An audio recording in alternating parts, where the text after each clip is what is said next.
I mean, I was sweating and squirming. This is just torture. Hey guys, welcome back to the Polyglot podcast. This week we interview the CEO of LingQ, Mark Kaufmann, who is also the son of Steve Kaufmann. If you're not familiar with LingQ, it is a language learning platform which, unlike apps like Duolingo, is context-based and has successfully brought many people to fluency in a foreign language. Mark was actually born in Japan while Steve was still living there and has lived there for a short period of time when he was still a child. And since then, Mark has had a successful career playing professional hockey in Japan, living in the town of Nikko, and after that started LingQ and continues to run the company today. In this interview, we wanted to hear more about his backstory living in Japan as a kid and his return to Japan as a professional hockey player, as well as his experiences running LingQ and his advice for those starting out. If you like the podcast, please consider subscribing. And like always, if you want bonus clips, we have them on Patreon. And lastly, don't forget to join our Discord and talk to us. Hope you guys enjoy the podcast. Hey, what's up guys? Welcome back to the Polyglot podcast, where we look into different aspects of Japan with people who know what they're talking about. I'm Raza, and I'm joined by my co-host Eric, and today we're joined by a very special guest, the co-founder of LingQ, Mark Kaufmann. Yeah, so Mark Kaufmann is actually the CEO of LingQ, and a lot of you listeners, I'm sure, know of Steve Kaufmann, who is one of the co-founders, along with Mark, of LingQ. And today, Mark runs LingQ along with Steve. And he also grew up in Japan for a small period of time. And he also plays professional hockey in Japan for a period of time, as well as in other different countries. But today, we would really like to understand his entire background with traveling, living in different countries, and his relationship with Japan. So, Mark, can you give us a little quick history of your background in Japan, your overview of how you got to where you are today? Yeah, sure, absolutely. Happy to join you guys today. Thanks for having me on. As you say, I've had a long relationship with Japan. I was born in Japan, lived there till I was 6. I actually lived there again for 2 more years when I was 9 and 10. And then didn't go to Japan for probably 20 odd years, and then went back again to play hockey. As you say, I played hockey for 4 hockey seasons anyway in Nikko in Tochigi. I had a great time. So yeah, lots of fond memories from all the different periods when I was in Japan, and probably one of the reasons that I have at least have that interest in language learning, and obviously I have some ability in Japanese, and it all, it stems from that childhood, starting with the childhood and all the way through to time playing hockey there. And yeah, I pretty much finished playing hockey in Japan and started LingQ, so there you go. Yeah, so I guess let's start a little bit from the very beginning of your history of Japan. So what period of time did you actually live in Japan as a child? Well, I was born there in 1971. My dad was there working for the Canadian embassy, or working at the embassy.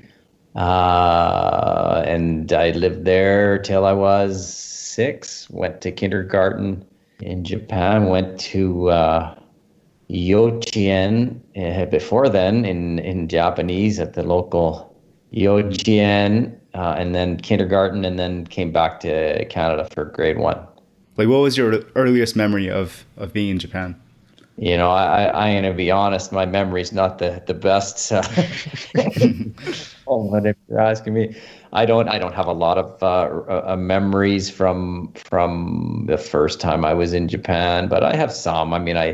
You remember sort of snapshots of at the seems to me, my brother and I at the Yochien playing, finding some frogs in a puddle or a pond or whatever. And in kindergarten I had to take a bus an hour across town each way to the American school for kindergarten, and I have vague memories of that school. I'm sure it would look totally different if I were to go back there today. I'm sure my recollections being fuzzy, being a 6-year-old, 5-year-old, and the way it's changed, I'm sure. But I have some memories then, certainly more memories from when I was 9 and 10, when I again lived in Tokyo, and my dad at that time was working for a lumber trading company, but I have much more memory of that time, and again went to St. Mary's School in Tokyo. Yeah, I started playing hockey in Japan. Lots of fond memories, and always great to go back after kind of having been away. I went back again this last October after not having been there for almost 17, 18 years, and again, it was great to go back, and lots of things that stay the same there, and bring back memories, obviously, every time you're back in that environment.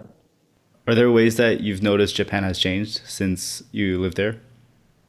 Uh,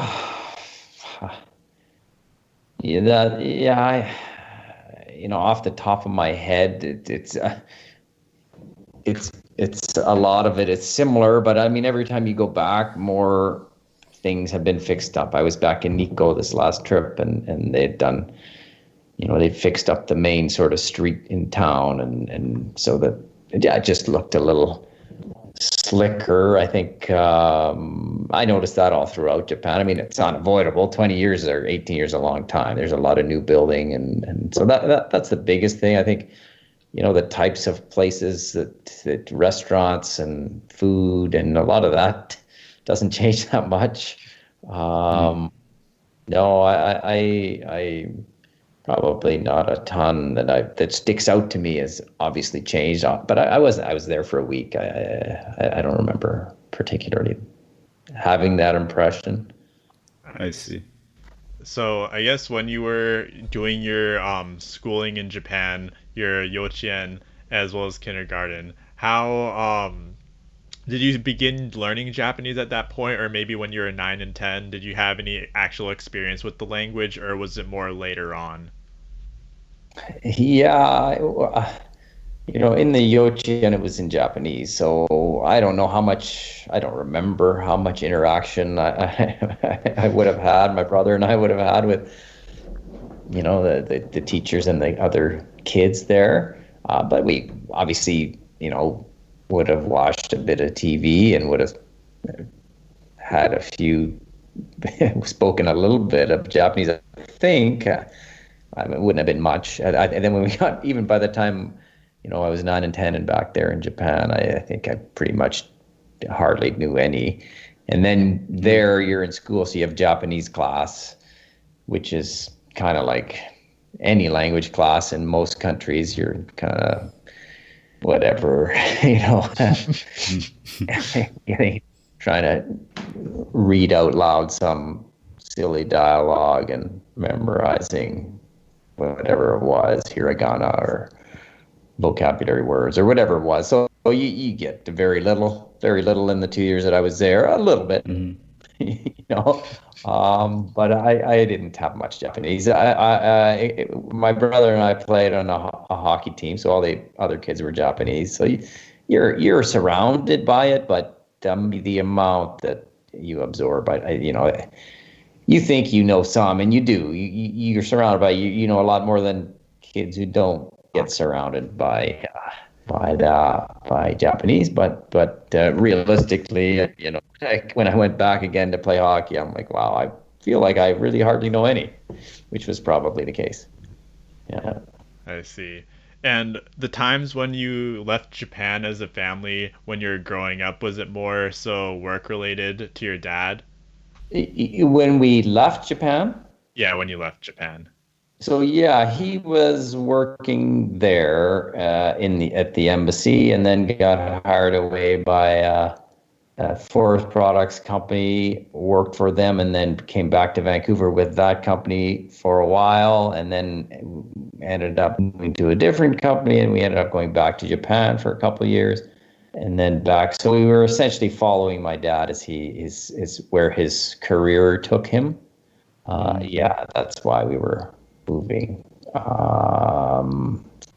Yeah, that's why we did so much moving around. In the end, we'd come back a lot of the time in the summer. Even while living in Japan, we'd come back to Canada for the summer or for a while in the summer. But essentially, that was the case. Yeah. I see. And now I guess moving more towards your hockey career. So Mhm. how exactly did you get into hockey and how did it kind of spring into your actual profession?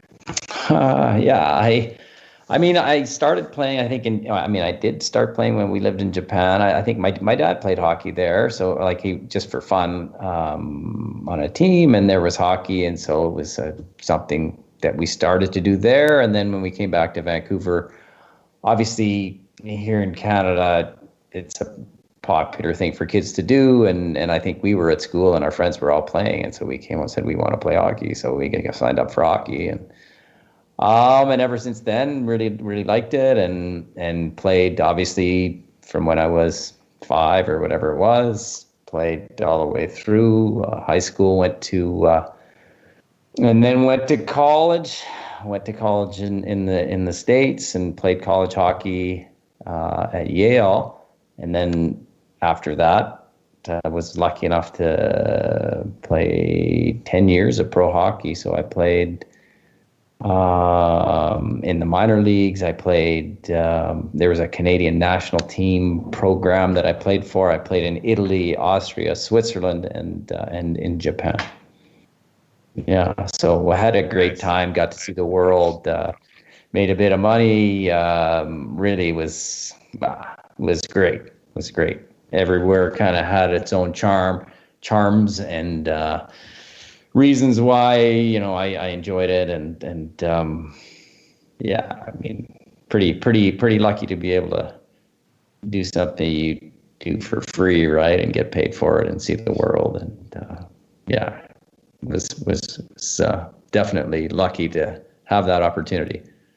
Yeah, sounds amazing. So you mentioned a little bit in the beginning how your kind of beginnings with hockey actually kind of started out in Japan. So what exactly is the hockey scene like in Japan? They've had hockey there a long time. It's never really been very popular. It's kind of played. It was always played in the same six teams were kind of that started playing, continued playing for the longest time. Now some of those teams have folded, and there's one or two new teams, but it's still kind of localized the hockey there. So it was has always been quite popular in Hokkaido, for kids to play hockey. And then sort of there was a little bit of hockey around Tokyo. There's the odd sort of place where they play as well throughout Japan, but not a ton. And then Nikko always had a team. And so Nikko, a lot of my experience with the guys in the league that I know, a lot of them come from Hokkaido, but then there's there's a segment that comes from Nikko, and then there's really only a sprinkling of guys from anywhere else. And that's kind of so that their hockey ends up, they just don't have a big enough pool of players to choose from. So but they're pretty competitive. They're always in the B pool, and in Asia they were always the team to beat, and they have good players. They're good. They're skilled. I think Japan would do quite well at hockey if more people played it. It just has never simply has never caught on to the extent that it kind of needs to get them to sort of the next level of a hockey playing country. But fundamentally, they're skilled. They skate well. They do a lot. There were lots of good players, and most of the guys in the league were Japanese. There were probably each team had a couple foreigners, and then each team had a two or three or four sort of second generation type, Japanese Canadian, Japanese American, Swedish, whatever, guys. But most of the guys were Japanese, and they're good. Lots of good players, good guys. It was fun, fast hockey. Yeah, it I was see. nice. It was nice for me because as I'm not a big guy, so to go over there where the average size is a little smaller was kind of good. Where I wasn't the smallest guy in my team. I guess speaking to Nico though, so one I guess aspect of being a pro player that usually goes underrated is the whole idea of actually signing with an organization and the whole contract talks and actually getting to the organization itself. So you were actually playing in Europe prior to this, right? So what kind of made you go to Japan, and how was that actually contacting the team and working out a contract? Yeah, it was kind of interesting. I was in Switzerland, and the team that I had been on all of a sudden decided that they were going to go without imports that year because they wanted to develop their Swiss guys. And I had my agent at the time, and he was saying, they won't do that for very long. They'll realize that they're not going to do very well, and they'll be just wait it out. But I didn't really like that idea that much. And I think I was talking to a friend of mine who played on Seibu, which was a Tokyo-based team at the time. They no longer exist, but and he said, "Oh, I think Nikko is looking for foreigners. Why don't you give them a call?"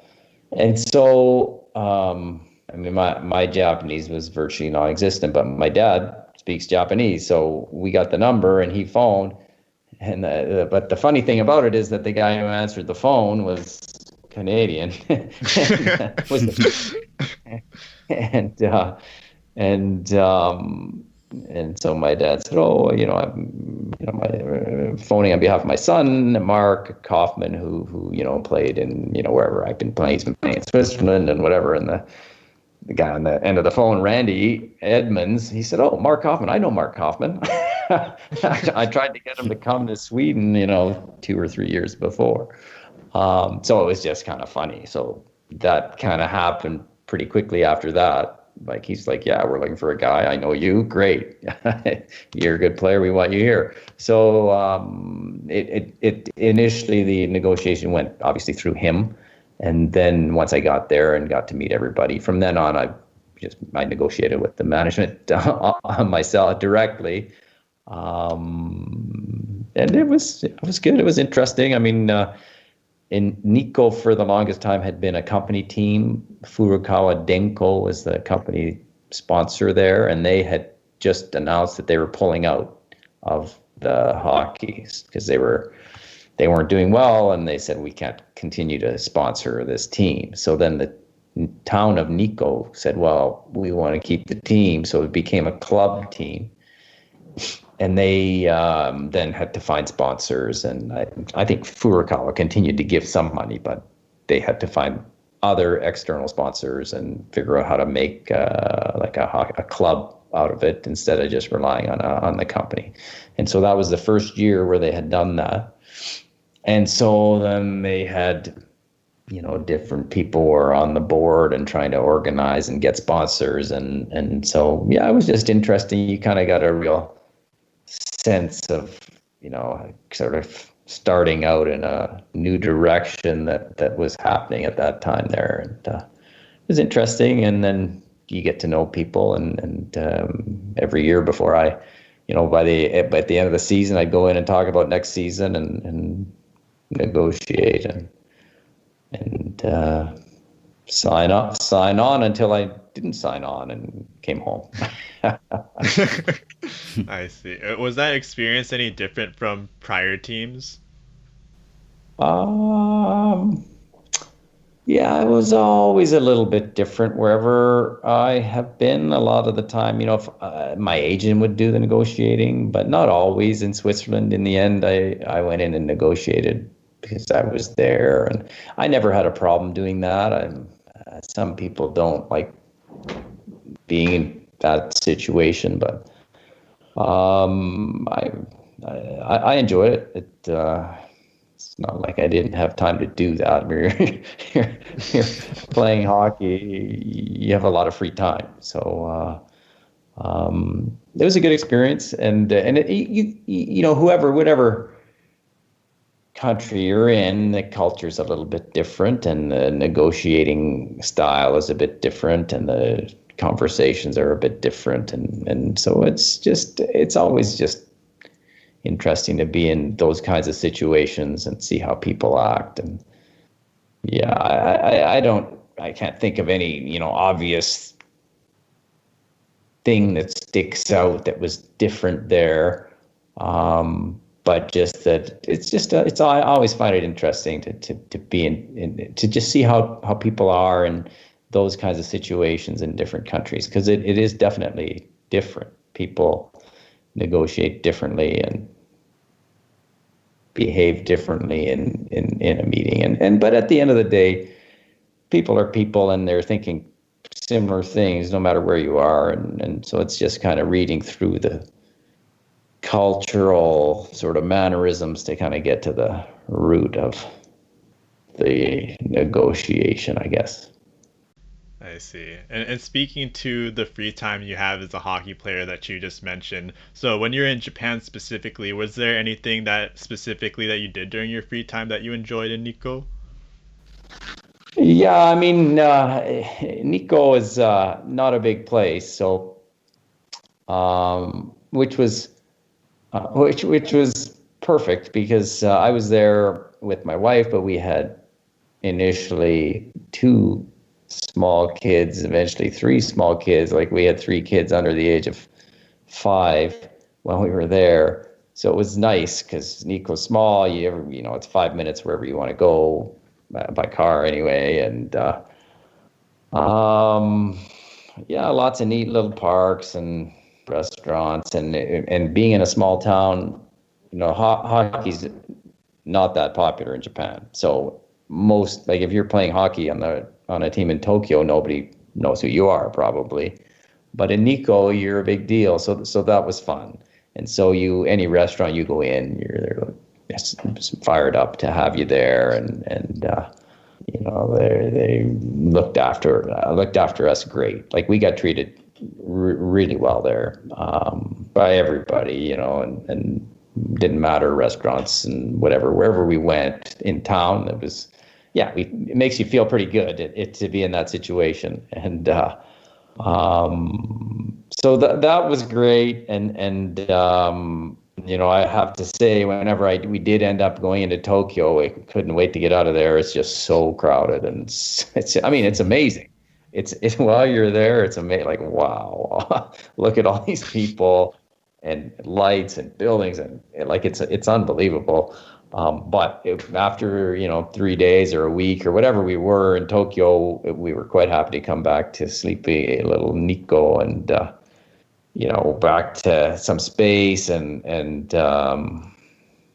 more, maybe a lifestyle that's more similar to here, where you're more in the car going places. You're not taking in a crowded train station jostling to get on the subway. So that was nice. And what was interesting too, that I guess I was there 4 seasons. The 3rd and 4th year, we lived just down the road in a town called Imaichi.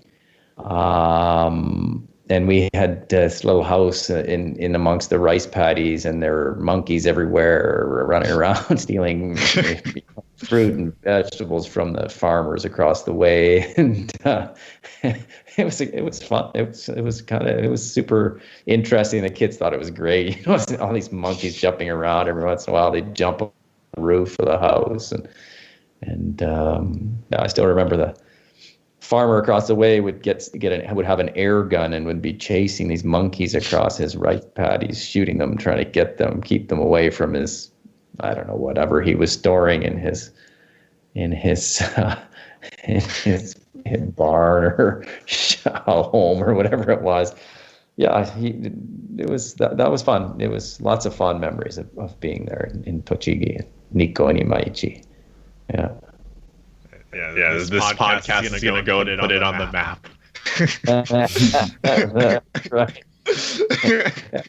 Famous for their monkeys. They have, people go to Nikko every year. They have 2 big famous shrines, and they have, in the fall, when the leaves turn color, I don't know how many tens of thousands of people come up from Tokyo to watch the leaves turn color. Like, it's the town for, 2 weeks is just jammed with cars and people, and they all come to Nikko, go to the shrines, and then drive up the mountain to this lake up on the mountain, up on the mountaintop. And there's always lots of monkeys on that road going up to the top of the mountain. And, they're known for their monkeys as well as their leaves changing color in the shrines. Yeah. Fun. We don't have monkeys here. Yeah, we gotta go bring the monkeys out to Canada now. Make it happen. That's right. Did you ever actually go into one of those onsens that have the monkeys over there going taking a bath? No, we didn't. Never did do that. Although there was a time that one of the sponsors of the team had an onsen up in the mountains. So our team went up there one time, and I think we just went up for the night. And I remember taking my son Kyle, who was 2 years old at the time, and they bring him. So I'm like, okay. So it was all the guys on the team and Kyle. It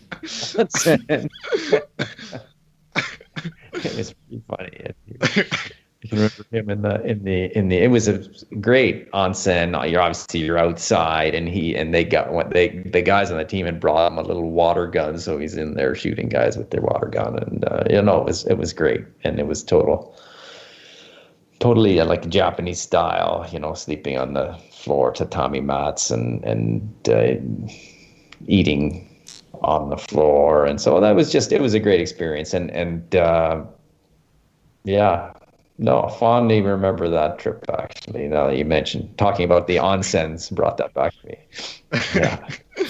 Did you have like a specific like funny moment in the onsen? Like for me personally, the first time I went to an onsen, I felt so uncomfortable. I was like, oh my God, what am I doing here? Like, yeah. I'm trying to remember. Like honestly, we were the only people there. It was just the guys on the team, and Kyle. I don't know that. I don't know. Kyle. It was hilarious. And I'm trying to remember. We went regularly, but we had one that not regularly, I guess, to the public onsen. We didn't go that often, to be honest. We had a gym that we worked out in. They had Ofuro hot, so we would just go in that. We didn't. Every once in a while we go to the public bath, and I mean we're not really used to that, right? The public bathhouse. So it's interesting. Like, well, I was whatever. I kind of just kind of go with the flow. Like, yeah, it's fine. We're doing this now. This is how it works here. That's good. Yeah, I mean, it probably had some. You're there with someone who knows the deal. You gotta wash yourself first, and they're giving you some pointers on what you should do, because otherwise it's not obvious how to conduct yourself there. I actually, you know what? That reminds me of another story related to a team sponsor. We were sponsored by. It was like a spa. I can't remember exactly, but it was they offered a bunch of different treatments there. And so we were there signing autographs for, I don't know, an hour or whatever it was. And then afterwards they said, okay, so now you can go and have, and I don't know how many of us there were, maybe there were 4 or 5 of us there that day. And they said, go and, whatever treatment you want, go ahead. You can go get, whatever, Thai massage, Korean foot massage. There were 3 or 4 different treatments that you could get. So I'm like, okay, Korean foot massage. Yeah, why not? I'll try anything once. I mean, that was excruciating. This lady she's just working her knuckles into the soles of my feet. And I mean, I was sweating and squirming. This is just torture. And beside me is this little Japanese lady getting the exact same thing. And she's just like, just enjoying it so much, so relaxed. Like I was amazed. Anyway, that was excruciating. I don't recommend the foot massage, at least not for me. That was torture. You gotta like work your way up from like the level 1 foot massage all the way up to the Korean foot massage. Maybe, yeah. Level 1 would be like standing on rubbing your foot on a tennis ball, maybe. That was unbelievable. And she had like her bones of her knuckles were like growths on her knuckles where she's working her knuckles into people's feet. So she had grown like calcification, like calcified lumps, like her knuckles looked like they had Mickey Mouse ears on them. It was amazing. Oh, wow. Wow. Yeah. Wow. Did you have any other like specific like Japanese cultural experiences? Like in this case, it was the onsen that had to do with your sponsors. But did you have anything else, maybe like very cultural, and it like kind of hit you in some type of way? There were there were a variety of things. I was, I still remember my first year, and we went every year to the shrines so they could, do their bless us or whatever it was they were doing before the season starts. And so at the shrine, you're on the tatami mat. All the guys are kneeling there. I mean, I can kneel on the floor, but maybe not for 45 minutes or whatever it was. Like, it was like, oh my God, is this guy going to be done soon? Because I cannot stay here on the floor like this. I mean, I can be on my knees for, maybe a couple minutes. Then after that, okay, now I'm trying to cross-legged, and even at that, I can't really sit cross-legged for very long with nothing to lean back against. So then you're trying to straighten your legs out, but you're in a shrine. I don't know quite how you're supposed to behave. They have a lot of tolerance for foreigners there, but that as a cultural experience, like, this guy's droning on, and I'm like, please make it stop. Make it stop. I have to get out. I have to move. It's amazing their ability to sit on their knees on the tatami mat for however long they need to. That was amazing. Otherwise, I mean, obviously, unique there, at least for me, was every time we went out, we were going to sing karaoke. That was like, which I hadn't really done that much of that before. But that's what you do there, and it's fun. It's great. We look forward to it. They're always so fired up that someone could sing from the English section of the karaoke book. So lots of opportunity to practice anyway. What was your go-to karaoke song? I had some Beatles songs for sure. Like Yesterday was always one of my go-to songs. There were lots. Backstreet Boys. And they were always asking me to sing Frank Sinatra, and I really had never listened to much Frank Sinatra before going there. There was a variety. There was a variety for sure. Yeah. Next time we have Mark on the podcast, we're just going to have a concert. That's it. Karaoke concert. It's the true experience of Japan right there. Oh, yeah. For sure. For sure. Were there any things like that about Japan that you kind of wish that was available to you today?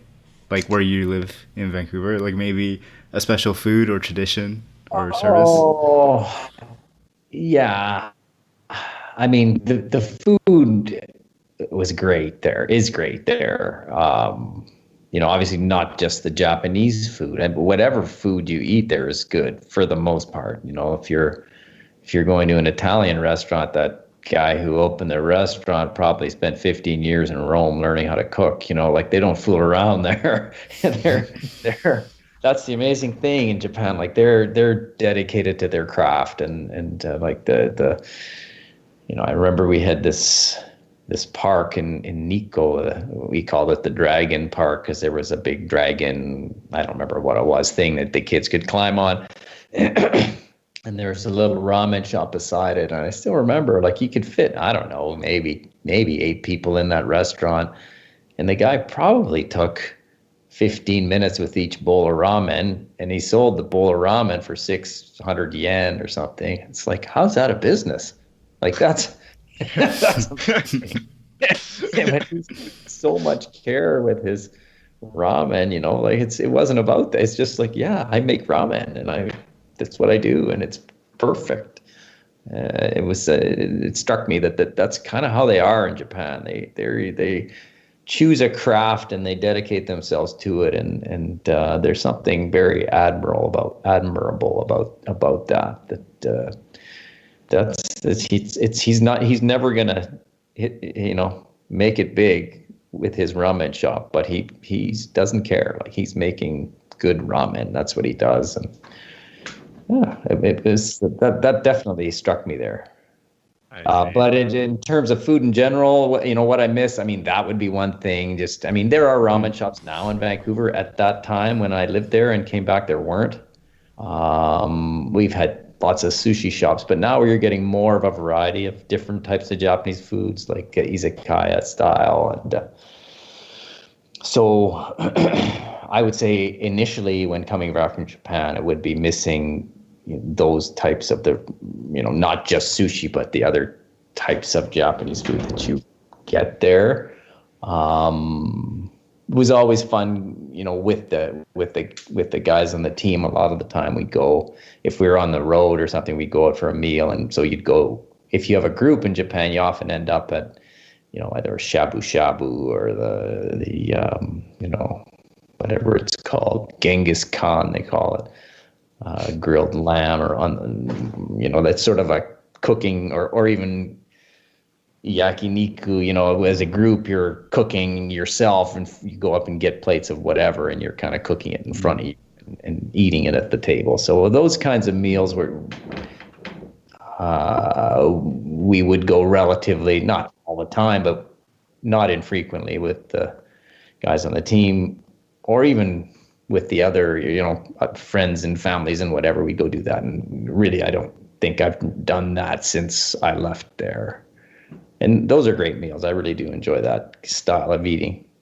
Speaking of the team, you mentioned a little bit about, I guess, the whole dynamic in terms of going to the onsen together, but how is the overall dynamic like when you're in a team in Japan with a lot of Japanese teammates? Was it very different, or did you really enjoy it, or was it just, I guess, normal? It's different everywhere. Obviously, in North America, most of the guys are speaking English, and there's not that there aren't foreign players, because there are, but they have to learn English, everything. So it's always different when you're somewhere else and the language of operation is not English. And I, in Japan, the level of English for the most part wasn't the best amongst the guys. Like in Switzerland, it was pretty good. Actually, in Austria and Italy, it really wasn't very good either. Austria was pretty good. Italy was not particularly good. I really enjoyed it. I enjoyed, part of the fun of being somewhere is to kind of get a sense of how the people there are and how they act. The more you're in those types of situations, you realize that people are people. People are all the same. There's good people. There's bad people.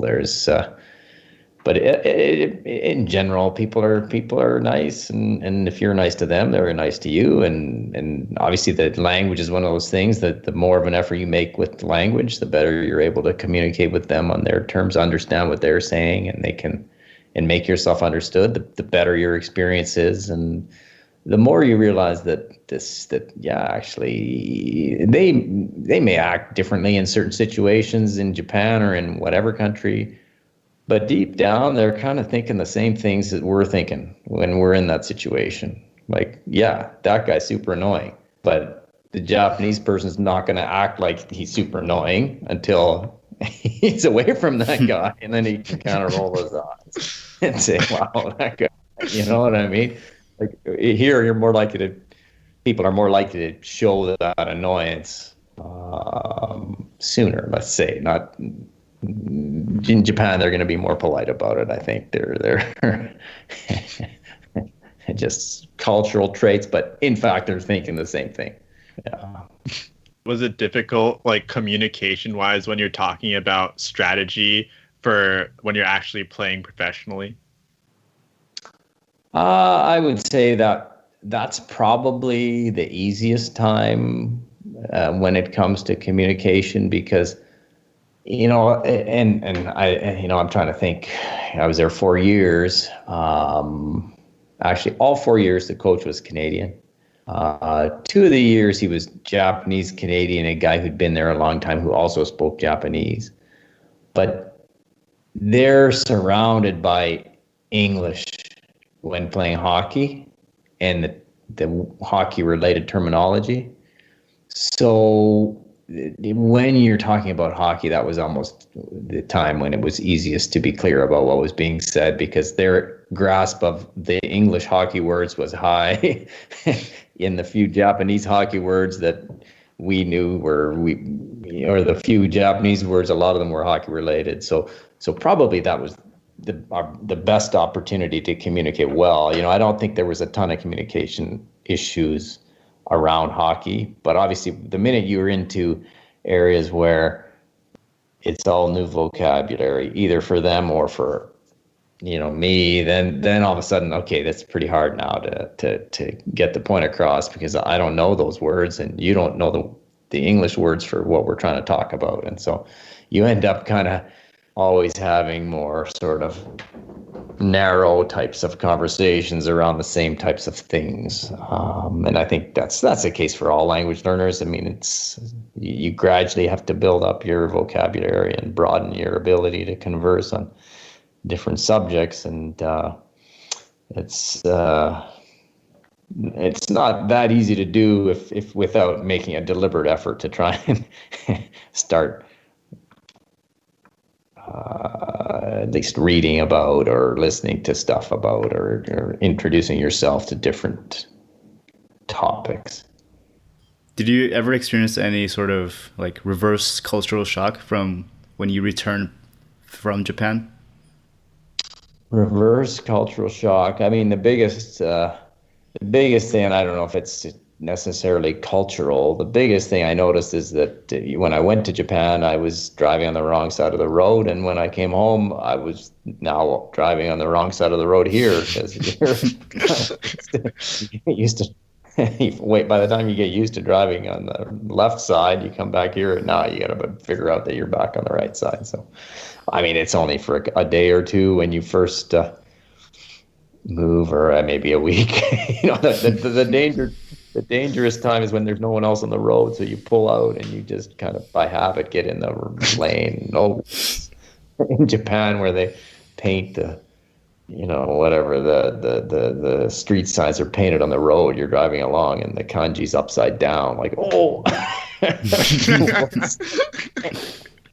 At least you can tell when the kanji is upside down. So yeah, exactly. The studies came in handy. Yeah. But reverse culture shock. No, I wouldn't say that. But I was there I'd be there for 3-4 months. I'd come home for a couple of weeks at Christmas. I'd be there for 2-3 months, and I'd be home for 4 or 5 months. Like, it wasn't like I was there for 4 years and came back. I was sort of always kind of moving back and forth. Yeah. I see. I guess kind of like... you guys lived in Japan? Yeah. So we studied abroad in Japan in college for about 4 to 5 months. In Saitama. Oh, you did, eh? Nice. And together you were there at the same time? No, we were actually there at separate times. So yeah. I actually went first, and then Eric went after. But I kind of met Eric in that time in between, where we kind of met at college in the U.S. Okay. And we also stayed. It was like the same program that we went to, and we had to stay with a host family. So that was like an interesting experience too. That would have been great, because then you're really in it, right? I mean, it was kind of too bad I was there with. It wasn't too bad that I was there with my family, but you're with your family.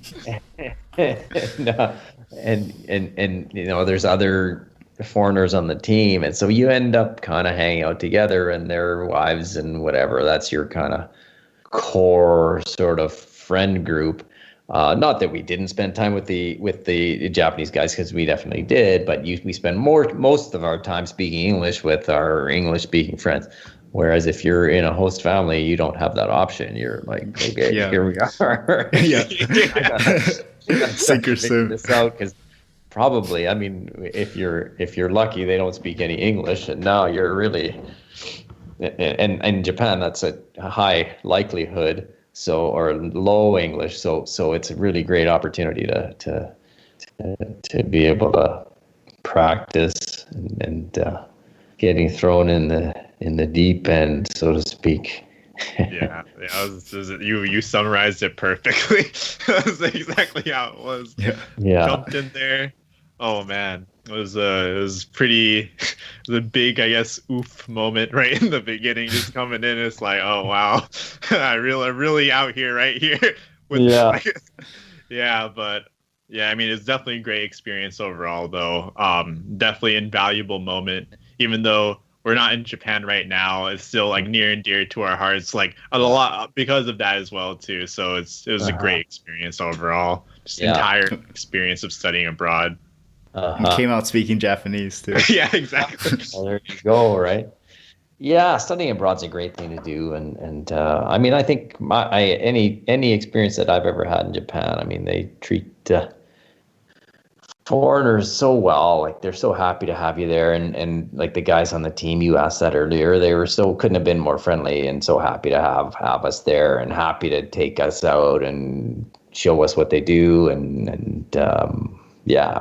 Lots of fond memories from being there, and this last time when I was there, went up to, we were there, my dad and I went to the there was a language conference in Polyglot, the gathering in Fukuoka, so we went there. My dad spoke, and we had a few different meetings, but then I at one point I took a day and I went up to Nikko to watch a game, and yeah, it was great. A bunch of my old teammates that it came to Nikko as well for that game, and we met up and we went out after and sang karaoke, of course, and yeah, no, had a Chinese meal, because one of the guys on the team at the time that I played, he was from Nikko, and his parents owned a Chinese restaurant in town, so we went to his restaurant, and so we had a great time, and lots of good memories from there, and lots of good friends that obviously are still there, guys on the team, and yeah, really great experience. I see. And I guess kind of like encapsulating your entire professional experience, especially that of in Nikko, would you say it went exactly how you imagined it, or was it a little different? Yeah, I mean, to some extent, hockey's hockey everywhere. A lot of the same people kind of filter from, one league to the other, or you always know someone who knows someone who's there. So the community's not that big in a way, but there's always obviously lots of differences as well. And the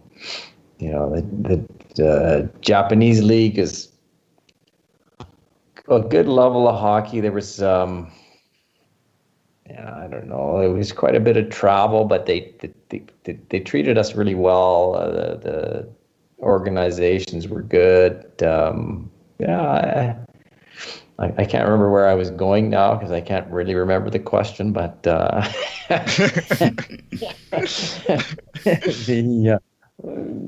it was great experience, the hockey. Mm-hmm. I see.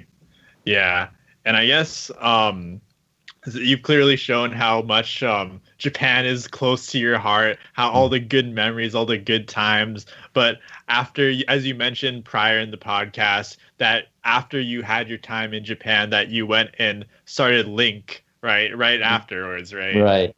So how did that kind of start out with LingQ? Can you share the story that kind of started it all? Well, it was kind of interesting. So so I was still playing in Japan at the time when the sort of LingQ got its beginnings. My dad was learning Cantonese, and so he was listening to the local Chinese radio station and heard about this guy who'd had his life savings stolen at the airport, a Chinese immigrant. And I guess, I guess that happens fairly often because the immigrants show up from China with their life savings in their suitcase, and there's gangs of there are people out at the airport who basically wait for these guys. And so at any rate, you heard about this guy who was supposed to be a graduate of one of their top technical universities. And one of the things that we did at the time, we had a lumber trading company, but we had a company that made software for the forest industry as well. And so my dad thought, you know what, maybe this guy can help us, help the software company by, help out. We can give him a little bit of local experience, give him a bit of money to get him on his feet. So he reached out to the radio station, and we brought this guy in and hired the guy to help out with our software company. And then as it turned out, we couldn't understand him and he couldn't understand us. And he was supposed to have a high, he had a high TOEFL score and was supposed to speak English, but he was essentially unemployable in a white collar environment. And so then we realized that, there are actually lots of people in his situation. There are lots of immigrants, so-called skilled immigrants, largely from China, a lot from China, from different places, but that where their English actually isn't good enough to function in a mainstream white collar environment. And so we thought, well, there's an opportunity. Maybe we can develop a language tool to help those people integrate better. Our whole methodology is based on learning from content you're interested in, meaningful content. So we would give them content that, where real Canadians can talk about what they do, and people in office environments can talk about what they do and have real conversations, so that those people can because it's not just language, it's also cultural. Like that whole ability to interact well requires exposure, and which they didn't have before coming, and they don't really get from most of the language programs that they're getting sort of for free from the government. So we thought it was an opportunity. We started developing a tool for this guy. In the end, he went back to China, but that was sort of the impetus for developing a tool. We then it kind of bubbled along, but that was maybe my last year I played hockey. When I came back that spring, we said, okay, we kind of have we've had a simple program that one of our developers had put together, but we said, okay, let's put this on the web. And that was the early days of web-based software. That was 2002 or 3, I can't remember. So we then kind of went after it at that point, hired some web developers and started building a product called The Linguist, initially just teaching English, and tried to get immigrants organizations and the government and immigrants in general interested. That was a tough sell, but at a certain point we kind of shifted gears and said, well, why don't we make this product multi-language and go global and have people helping each other? And because we developed this thing and we were only teaching English, and my dad and I, we couldn't use it. Like, we speak English. I can remember I speaking of Japanese when I came back from Japan and having learned a bit of Japanese, saying, okay, I'd like to get better at Japanese. We're building this tool to teach English using this approach of my dad's approach, our approach of sort of context-based learning. I had to try doing that, simulating that same experience with Japanese. So I said, okay, I'm gonna read Harry Potter in Japanese, and read Harry Potter I got the Harry Potter audiobook, and I got the paperback Harry Potter, like the first Harry Potter book. And then I remember we have a Japanese lady at the office who works for the lumber company, and so it was such an ordeal. So she would take the book, scan like the two-sided page that I was going to work on next, use OCR to convert that into digital text, which she would then have to go and correct because the OCR wasn't correct. Then she would give me that text, and then I would take that text and try and read it, looking up pretty much every word. I mean, it was painful. But I mean, over time, you just get better. You get better and better. And so when I started out, it probably took me, like, if it was the 2 pages, I think was about 3 minutes of audio because I had the audiobook. Like, it probably took me 2 hours to read the 2 pages, maybe more. I don't even know. And then you just keep doing it, and over time just got better and better and better. And pretty soon you're, I don't know what it was in the end. It's 10 minutes to read 2 pages. But it's just amazing how just sticking with it and seeing those same words over and over again, they just start to stay with you. And books are good because authors very often partly because they're telling a story, so the same words come up over and over again, and also authors use the same words and phrases a lot of the time, so that you just start to recognize and see these enough that they stick. And that's kind of our philosophy. Is it's not so much about rote memorization. It's just kind of getting enough content into your brain that you see it enough times, your brain actually will learn it on its own. But you don't need to do any more. You just need to spend the time with the language. So interesting. But that was how we got into it, and that was the start of LingQ as I was slogging through Japanese using spreadsheets and online dictionaries and doing this whole OCR thing, and essentially poor man's LingQ. We said that it should be possible to do this better, and so that's where we are now, where you can import anything into LingQ and we convert it into a lesson for you, and we have instant translation, so you can kind of look it up quickly and keep moving and try not to lose your flow. We have audio that's built in, so all those things that I was doing sort of not offline, it was on the computer, but doing it still felt like low tech way. One of the biggest things we do now is it's just so much more convenient. Yeah, it's really crazy to hear how like the sort of low tech solutions that you had to go through with OCR, especially because like now there's even like outside of LingQ, there's so many different communities like gathering resources and sharing like different methods, and like just communities where they share ebooks and stuff like that. Okay. But it's really cool how with LingQ it really like it's like a hub to use all these dictionaries and read like in context. But how would you compare LingQ as a method to learn languages with other learning programs such as like Rosetta Stone, Duolingo, or even other immersion-based methods? Yeah, I mean, I haven't tried every system, but when I was in Japan, I did have Rosetta Stone. And it's one of the big problems with a lot of systems, Rosetta Stone, and a lot of systems, Duolingo would be the same, is that even if you spent a lot of time and you did it all, you do Rosetta Stone front to back, or you complete all the whatever stages in Duolingo, the biggest problem is that you're still nowhere. You don't know anything. You know hardly anything. If you actually want to be able to speak to someone in Japanese, you need so much more exposure, both in terms of learning more vocabulary so you actually have something to say, and just in terms of like if a guy's actually speaking real Japanese to you and all you've ever done is Rosetta Stone and Duolingo, you don't have a chance. Your brain needs that exposure. Your brain is a learning machine. You need to feed it listening and reading, but you need to be able to, it needs to be comprehensible. So you need to be able to look up what you're hearing and reading. And so once you understand it, then you listen some more, or read again, whatever you're doing.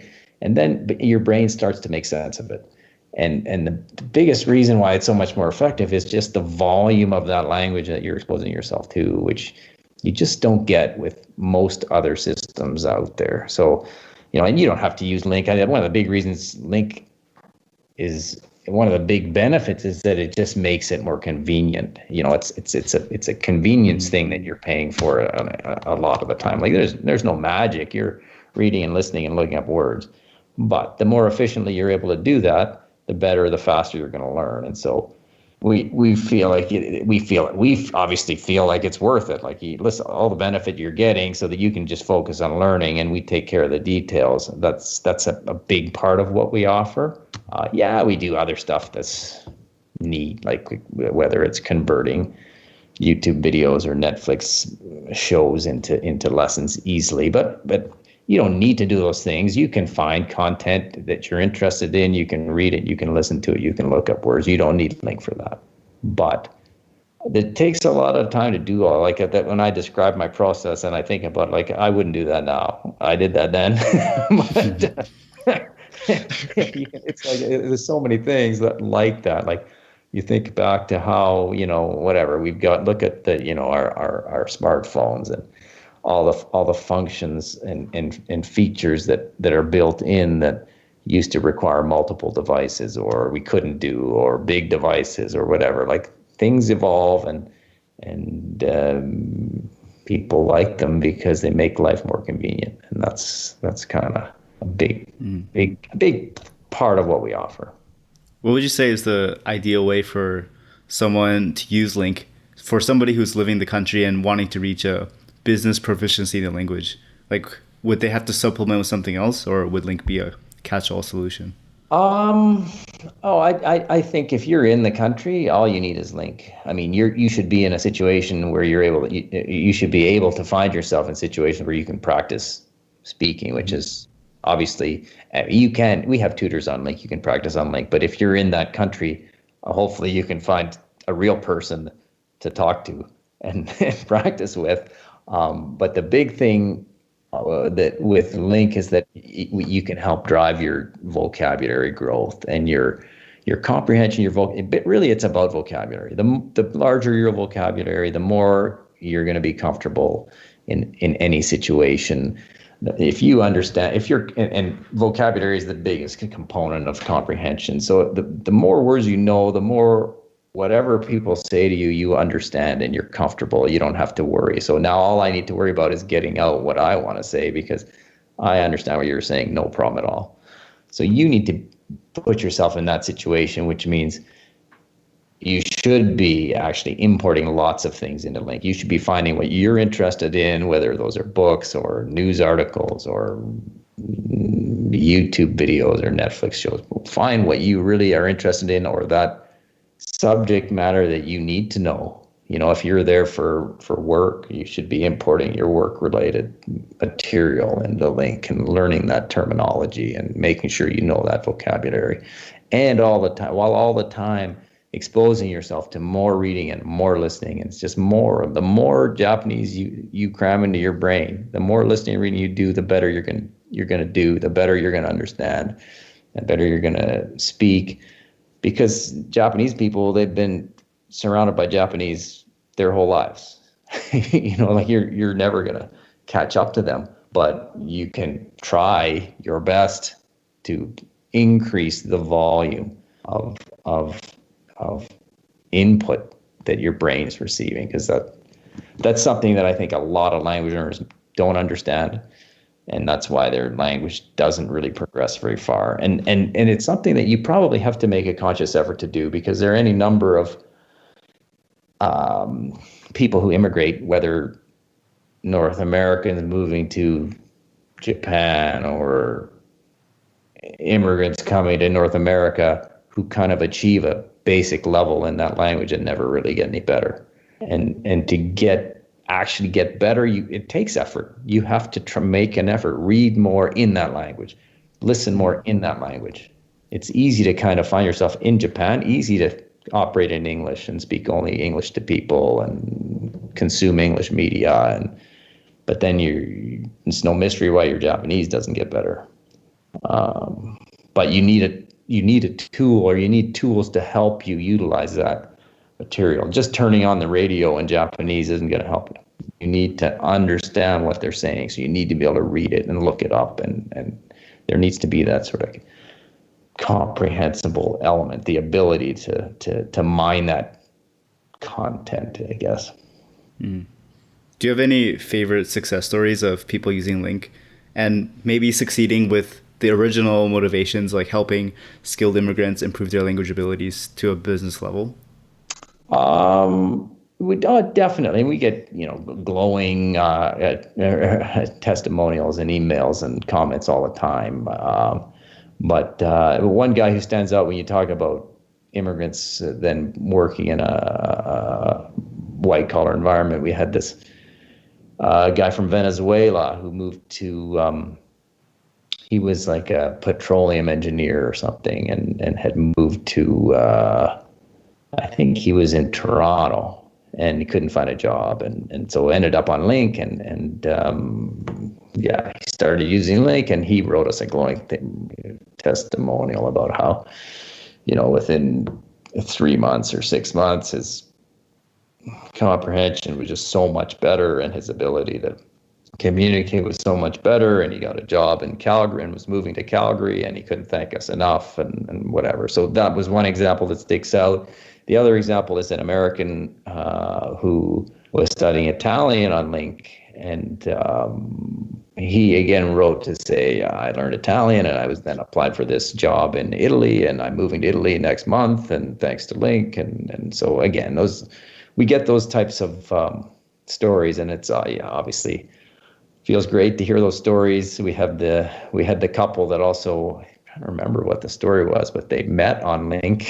He was learning her language or something, and then they were getting married.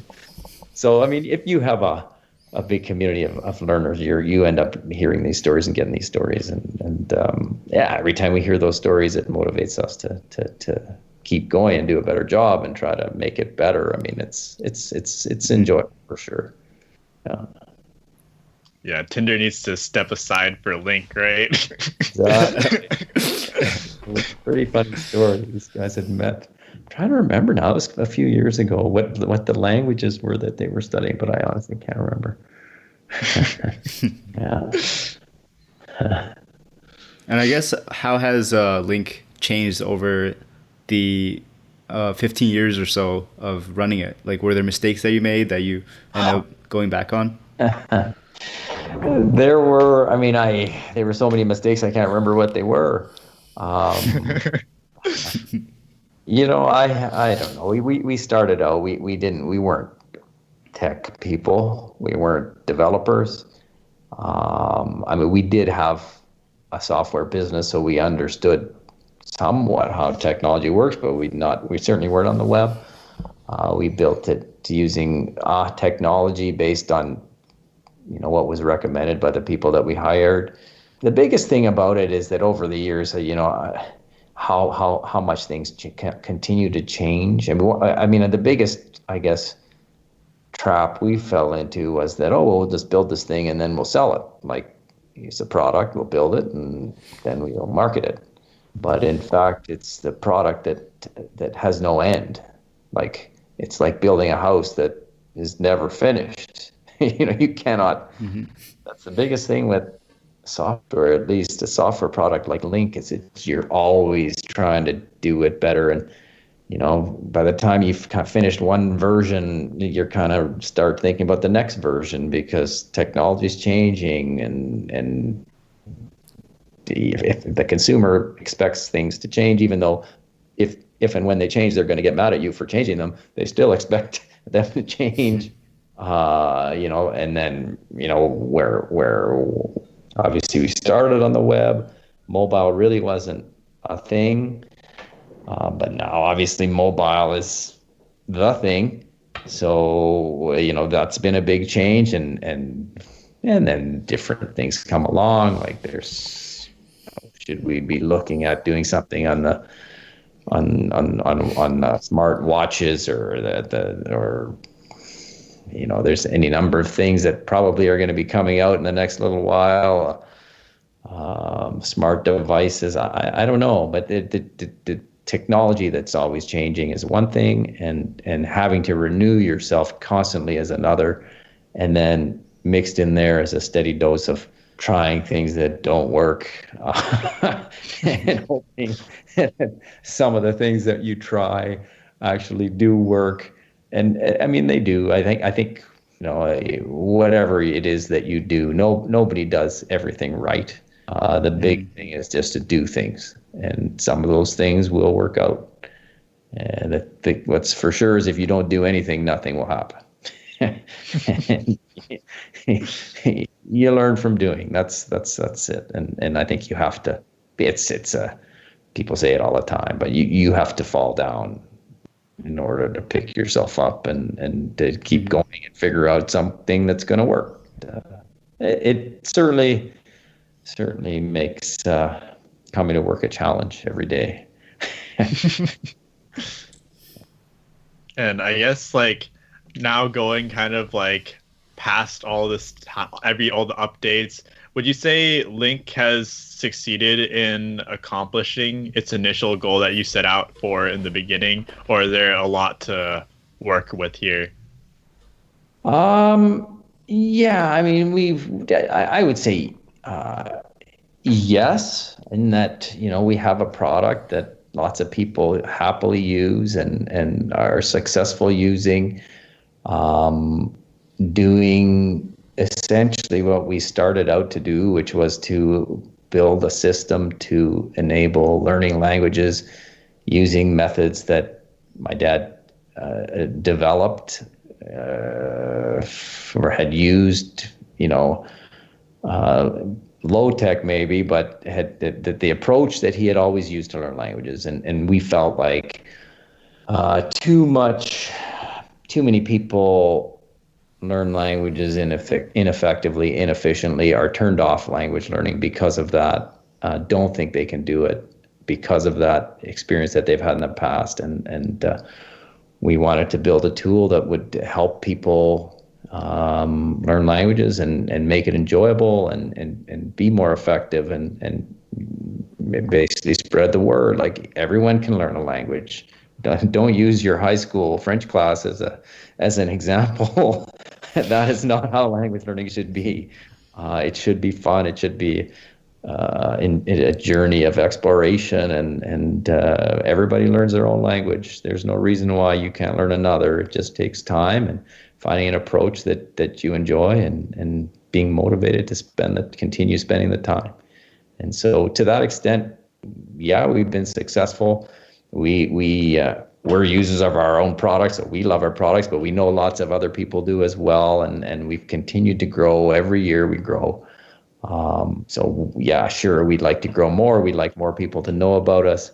We would like our product to be better in any number of ways, and so we're working on a new version yet again to try and every time we add a new version, we hope we're taking another step. But we're happy with what we've been able to do, but we definitely are always striving to do better and build it up more and provide a better service. Yeah. And I guess looking forward now, so you've kind of accomplished that initial goal, but with future updates, is there a new long-term goal that you kind of hope to achieve?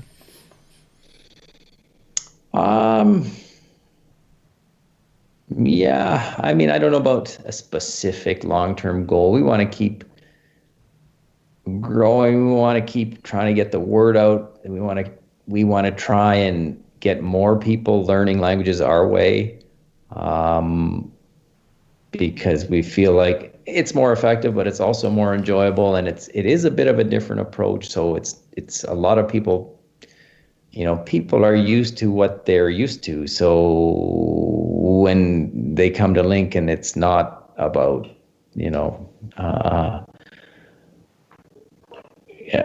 conjugating verbs and studying word lists, and lesson 1 is going to the store. Lesson 2 is going through customs, and so our approach is quite different to that. And people, when their expectations are different and their expectations aren't met, they can react kind of unfavorably. So part of it is just kind of educating people on the fact that it is a different approach, but it's an effective and enjoyable way of learning. And so you just have to kind of be patient and don't expect perfection. You kind of have to block out all your previous language learning experiences and just kind of take the language for what it is, take what LingQ's doing for what it is, and let your brain kind of guide you. So it's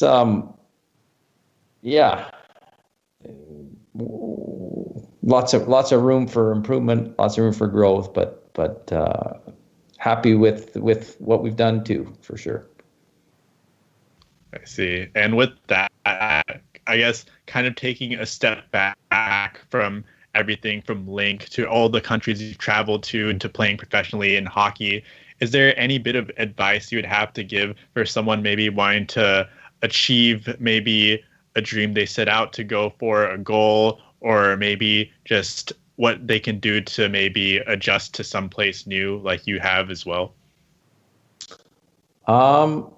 Yeah, I would say one piece of advice that comes to mind is just to which I'm kind of touched on, is just kind of go for it. You know, whatever the situation is, and you guys probably experience the same. Like, you're going to Japan, and you see it when people start learning languages. Like, oh, I've gotta do lesson 1 before I do lesson 2, and I'm worried about if I do this wrong, then this won't happen, and I got to do this first. And if you're going to a new country, you're like, oh, am I prepared? I don't think I'll go. Maybe I'll put it off. I'll go do this and get ready, and just go and do it. Go and do it and figure it out. Put yourself in that situation. You know, the baptism by fire. Like, yeah, sink or swim is a great way to do things. Just go, like when we got into LingQ, like we didn't know what we were doing. We weren't language teachers. We didn't know anything about technology. Let's just go, just do it and figure it out. And there's no book, there's no course, there's no teacher that's gonna do it for you. You have to do it, and then you'll figure it out. You'll figure out what's working for you, what's not working, or maybe you'll figure out that I need to stop doing this. But whatever it is, do it. And even that in itself is a good experience. To go and do something and try to do something and have it not be successful is a great experience.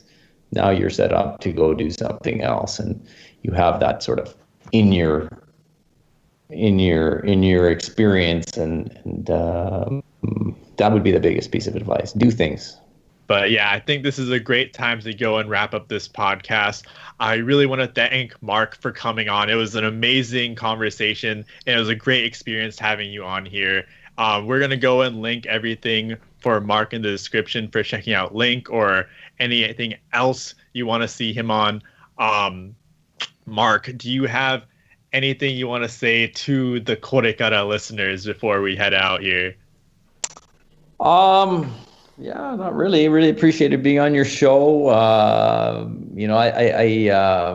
If you guys are learning Japanese, good luck. It's a great language. I have really enjoyed everything to do with Japan over the years, and learning Japanese is a big part of that. The more of the language, the more you're able to communicate, and even people ask, should I learn the kanji? Yes, you should. You can't really get past a certain level if you don't, but well worth your while to do that. So anyway, love my affiliation with Japan. If you're learning Japanese, of course, I'd like you to check out LingQ, and you should do that. And if you ever have any issues or any questions or whatever, you can reach out to me. You can through LingQ, you'll find me, but on Twitter, I think at Mark Kaufmann, you can find me. So yeah. Otherwise, thanks very much for having me on. Very much enjoyed it. Yeah, thank you so much, Mark.